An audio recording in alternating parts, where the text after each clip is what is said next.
Hello, andito na naman tayo sa bundok. Ang plano ko sana ngayon ay magpapalinis ako. So may nakausap na yung si tatay na dalawang katutubo para maglinis. Kaya ang problema, hindi sila nakarating. Yun pala, meron silang pagtatrabahuan ngayon. Ngayon kasi taniman ng sibuyas doon sa Kapatagan. Ayun, hindi na sila nakarating. Tinanong ko si tatay, ay sila'y nabayaran pala nung November pa. Yun ang kalakaran po dito. Kaya sa mga ganitong panahon, ang hirap maghanap ng tratrabaho.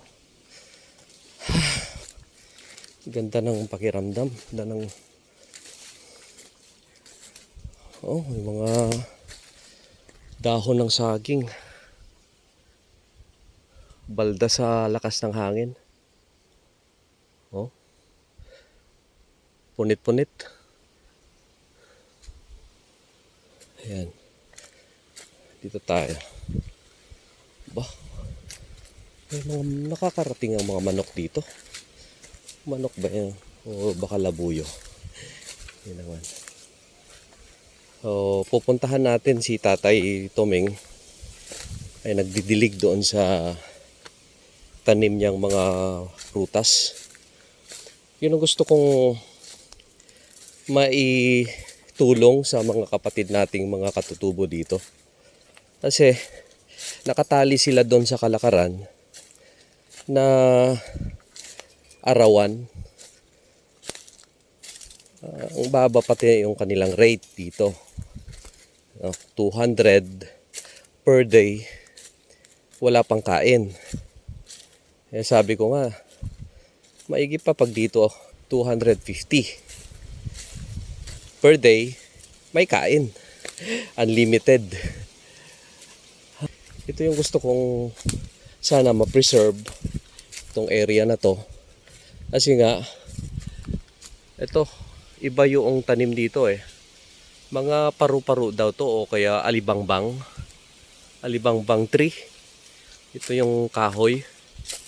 Ganda dito sa loob. Malilim. Sarap pa ng hangin, malamig. Yan o. Sana ma-preserve ito. Ang problema ay pinuputol. O yan o. May mga taong pumapasok dito. Pinuputol nila. Kahapon may nakita ko ay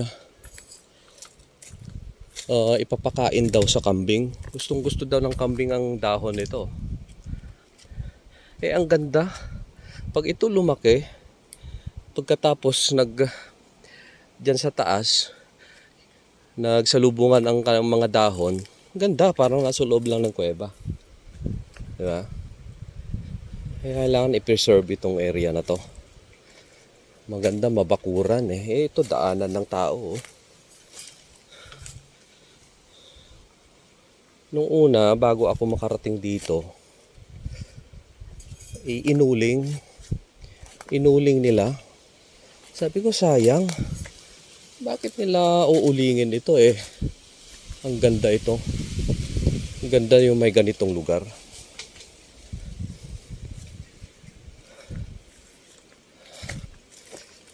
Ayun ako. Sana, itong lugar na ito ay gagawing parang learning site para sa mga kapatid nating mga katutubo para turuan sila kung ano yung tamang pagtatanim, yung mga technology na kung saan ay itong mga idle na area dito ay pwedeng mapakinabangan, magiging productive. So tuturuan natin sila noong organic agriculture o natural farming. At ang maganda dito yung permaculture. Yan. Siguro i-introduce natin, dahan-dahan introduce natin yung mga ganitong technology sa ating mga kapatid. Para sa ganun, ay itong mga hindi napapakinabangan na area dito ay magiging source of income or living para maitaas yung kanilang antas ng pamumuhay na hindi nakatali doon sa kalakaran dito na arawan. Imagine yung trinatrabaho nila ngayon, kagaya ngayong araw, yung bayad ay nakuha na nila November pa. Kumbaga sa nagastos na nila. Ang tanong,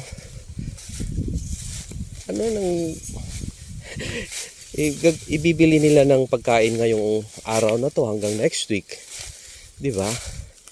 So parang ang hirap nung ganong kalakaran. Nakatali sila sa ganong kalakaran Wala kasi silang other source of income. Ang isa pa na nakikita kong hindi maganda dito dahil wala silang pagkakakitaan ay doon sila sa pag-uuling, which is pinagbabawal pinagbabawal yung pag-uuling. Yun nga lang, hindi rin natin silang sisi dahil wala nga silang, kumbaga yun na lang yung bumubuhay sa kanila. Ayan, titignan natin, nandito na tayo. Nandiyan na, nakikita natin si tatay nagdidilig. Buti itong si tatay medyo na rin, open na rin siya sa development, sa pagbabago. And sana yung mga anak susunod. Ito, kagaya nito, itong area na to idle, hindi napapakinabangan, pero pwede itong gawing gulayan, diba? Taniman ng gulay, tapos sa palengke. Ito, maraming tanim si tatay dito na mga fruit trees. Ayan, nagtitilig siya.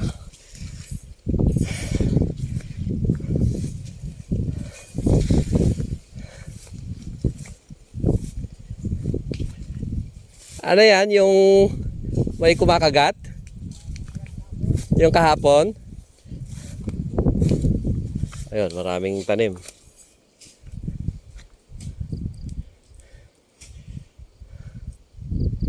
Itong area na to, idle ito.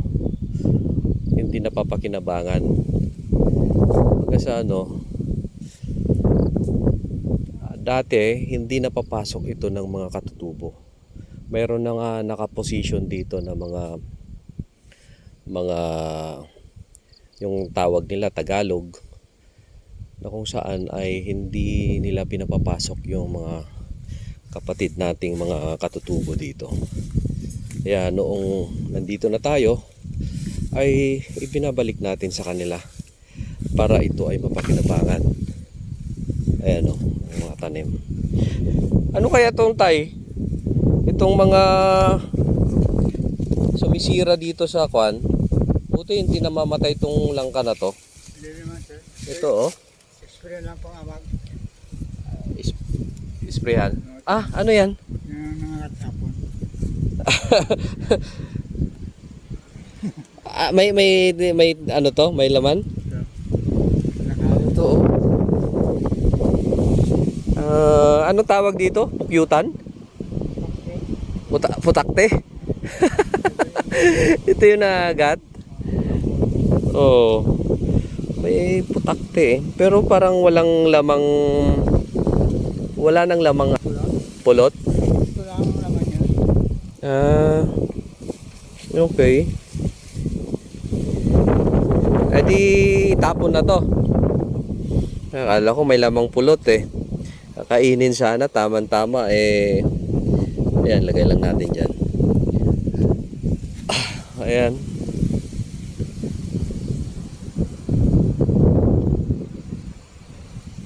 Okay.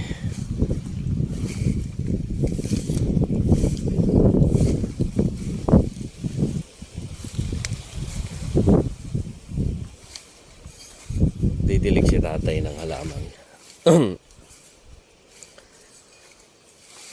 Buhay na tong langka. Itong mga itinanim mong kasoy dito, kahit hindi madiligan, okay lang, no? matibay sa ano. May mga kasoy oh.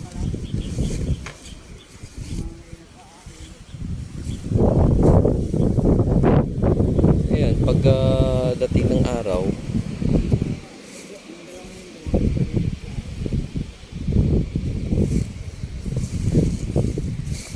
marami ng tanim si tatay dito. Tinuturuan natin sila. Tutulungan natin sila. O pag yan bumunga, ay di may maibenta, ibalik rin natin sa kanila. Kumbaga, mapapakinabangan nila itong area na to.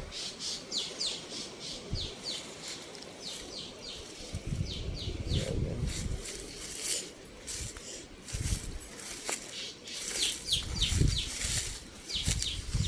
Lakas ng hangin dito.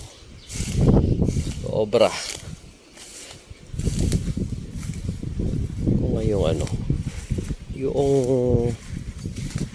meron akong pinatanim dito na kadyos. Yung kadyos na green. Sa Ilocos Sur lang ako nakakatikim ng ganitong kadyos eh. Pero dito wala akong nakikita. Wala akong nakikita. Ang meron lang dito na mga kadyos is yung black. Yung black na maliliit. Maliliit ang butil niya. Pero yung green mas malalaki. Saka sa akin mas masarap yung ganong kadyos. Dito meron akong nabili dati sa Abra, doon sa mga kababayan din natin doon na Ilocano, Igorot. May nagtatanim sa Abra eh. So nakahingi ako ng pangtanim. So sinubukan kong pinatanim kay tatay. Ayun, may nabuhay. Na natin. Ito ang kapal to. Ito, maraming gabi doon. So ito, siguro sa tag-ulan, magpapatanim tayo kay tatay ng maraming pako. Kasi ganda tong area na to eh. Ayun oh. May mga kadyos. Ito yung kadyos na green. Ayan. Uy, may mga bulaklak na. Ito kadyos. Ayan. Ha, di ba? Ito, paparamihin natin to. Mga kadyos na green. Ayan. At least may nabuhay. Ito. Oh, dami rin pala. Dami rin palang kadyos. Oh. Yan, ang dami ng bulaklak. Ayan. Diba? Yun ang paborito ko ito. Paborito ko nung na inuulam nung bata ako. Naalala ko pa nung yung mother ko kasi nagtuturo siya sa barangay, sa baryo, sa bundok. Ang daming ganito. Ayan. Di ba? So, sana buhay. Yan, dami. May nabuhay din yung tanim namin dati dito ng mga kawayan. Dami na rin ah. Wow. Tiring.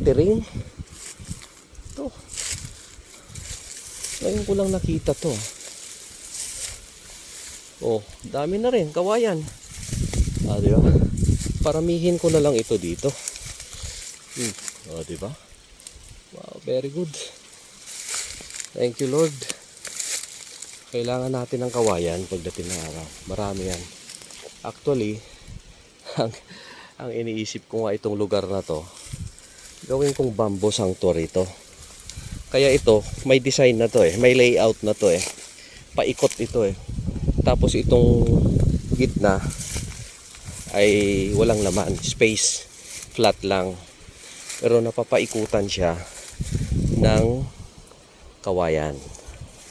Yan. Tapos may daan papunta dito. Ito naman, may mga tanim akong ano dito. Giant bamboo. Buhay na rin. Yeah.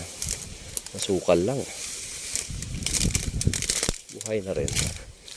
Oh. Lalaki na. Tagal-tagal na rin na hindi ko napuntahan to. Oh, ang lalaki na to. Oh. Oh. Wow. Very good. Pero ito hindi giant. Ano to eh, parang bayog eh. Watering din. Okay. Yung giant nandoon pa. Kasi kaya ko inano dito, ito yung daan. Kaya nakahilera yan. Tignan natin. Natin yung mga giant dito. Yun. O, diba? Yan giant bamboo. Galing pa bukid nun yan eh. O. At least, buhay na. Ito. O. Daanan to pagdating ng araw eh. Kaya nakahilera to. Yan, puro giant bamboo to. Bukid nun pa galing to eh. Ngayong tag-ulan, magtatanim ako ng iron bamboo naman. Galing South Cotabato. Yung seedlings nasa bahay pa. Ayan oh. Buhay. Oh, di ba? May trail dito. May trail. So, sa mga gitna nito, daanan to. Papunta dun. So, punuhin natin ng kawayan to. Pero itong mga kawayan na ito, maganda. Hindi siya yung kawayang tinik. Diba? Hindi kawayang tinik. O, kaya nito. Walang tinik. So, ito paramihin natin. Lagay natin siguro dito sa gilid ng dinadaanan ng tubig. Punuhin natin yan. Ah, diba? So,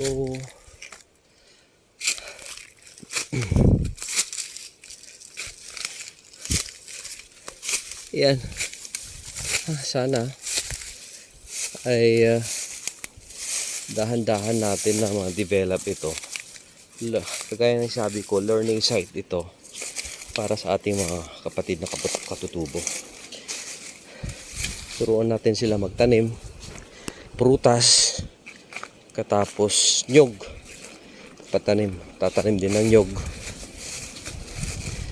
Tapos mga papaya, luya, paminta. Ay, ang dami.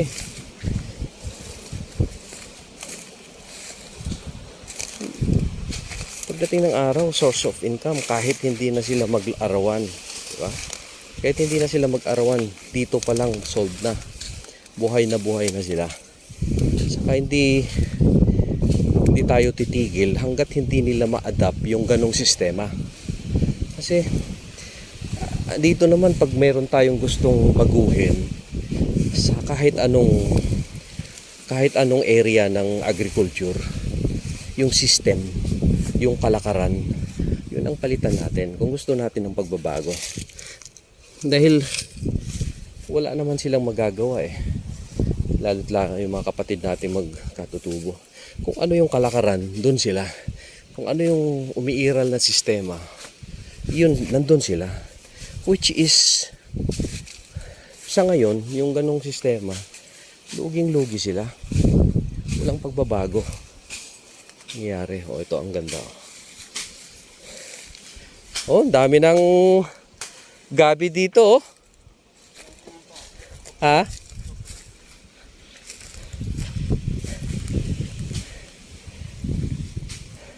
Parami ng gabi dito. Pagkatapos sa tag-ulan, tatanim tayo ng pako. Oo, yan, pababa hanggang doon sa baba. Ito. Oo. Kahit sabihin mong sa isang linggo ay makakapagbenta kayo ng mga ilang taling talbos ng pako. Ade, may pambili na ng bigas, di ba? Kaysa walang laman. Hindi mapakinabangan yan. Basta gawin natin itong mga hindi napapakinabangan na yan, kahit kaunti, basta meron. Ay kung ilan yan, edi kahit papaano may pagkukunan. Oo, may meron pa. Nung pagpahanap si Sir Mike, yung pako nga. Doon sa Santa Cruz marami. Ano? Nagpahanap ako doon sa staff ko. may nakausap na siya yung nagbebenta ng pako. Magsabi lang daw. Eh sabi ko, sa ano na lang, pag ano ng tag-ulan, Ganun po. doon na lang tayo magtanim. Ano lang naman yun eh, tusok-tusok mo lang yan eh. Mga yung kalayo. Oo. Tapos kusa na siyang dumadami. Ay maganda itong April, malinitan. Oo. Lahat po ba? Oo. Yan, isa sa ano yung pako. Ikaw ang ano diyan makikinabang para kasi wala namang dito eh. Walang nagbebenta ng pako, walang tatanim ng pako dito eh. Ang pinanggagalingan ng pako ay sa Oriental at saka ito Santa Cruz. Meron. Oo. Kahit yung nabibili sa San Jose. Oo. Saka nga ako, saan galing itong palengke? Oo. Ang dami ah. Sa Oriental, marami. Pagkatapos dito naman sa sa Santa Cruz, marami. Ngayon, Magkano yung dyan isang tali yan? yung isang tali na ganyan lang, 20 pesos. Maliit lang. Baenteng tali na ganun sa may pambili na ng bigas.